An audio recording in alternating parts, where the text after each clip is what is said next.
মঙ্গলবার বিহার বিধানসভার দ্বিতীয় পর্বের ভোট হবে 20 জেলার 122 আসনে।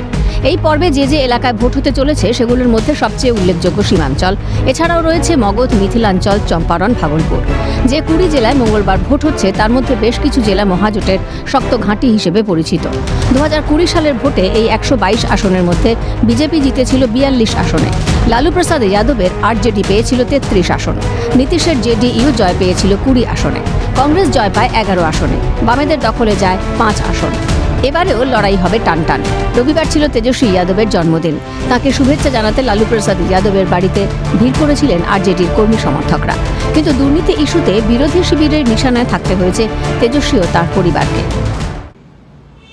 500 करोड़ का दिल्ली में घर ले लिए नाबालिग रहते हुए,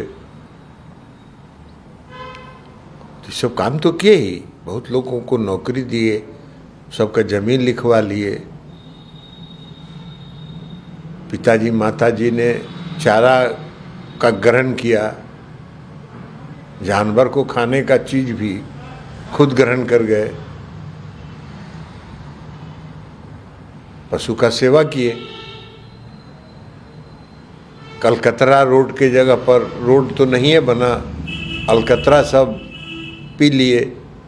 तो सब तो काम किए ही हैं बिहार में, तो यही ना करेंगे और क्या करेंगे। এসআইআর প্রথম হয়েছে বিহারে, এসআইআর এর পর ভোটও প্রথম হচ্ছে বিহারে। এসআইআর যখন চলেছে তখন ভোট চুরির অভিযোগ তুলে বিহারের জনপদে ঘুরে বেরিয়েছিলেন রাহুল গান্ধী, তেজস্বী যাদবরা। এসআইআর এর প্রথম পর্বের পর যখন চলেছিল সংশোধনের প্রক্রিয়া তখনও বিরোধীদের তরফ থেকে ছিল না কোনো অভিযোগ। এখন প্রথম দফার ভোট শেষে দ্বিতীয় দফার ভোটের আগে এসআইআর এর দিকে আঙুল তুলছেন তেজস্বীদের জোটের অন্যতম শরিক কংগ্রেস আর সিপিআইএমএল। कि हर बूथ पे ऐसे लोग आए, वोटर कार्ड लेकर के आए, आधार कार्ड लेकर के आए, जो वोट डालते रहे हैं चुनाव दर चुनाव। इस बार नाम नहीं है, पुरुष भी है, महिलाएं भी है। तो बिहार में बड़े पैमाने पर लोगों के साथ अन्याय हुआ है, उनके वोटिंग राइट को छीना गया है।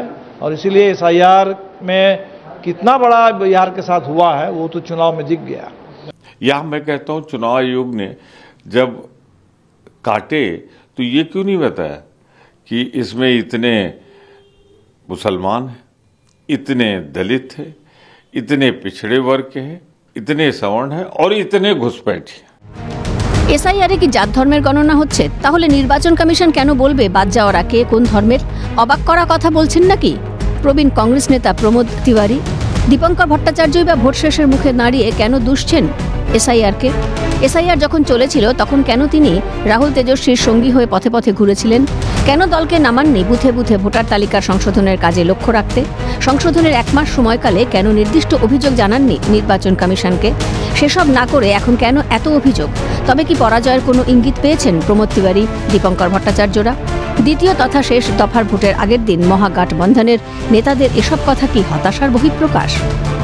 ক্যালকাটা নিউজ।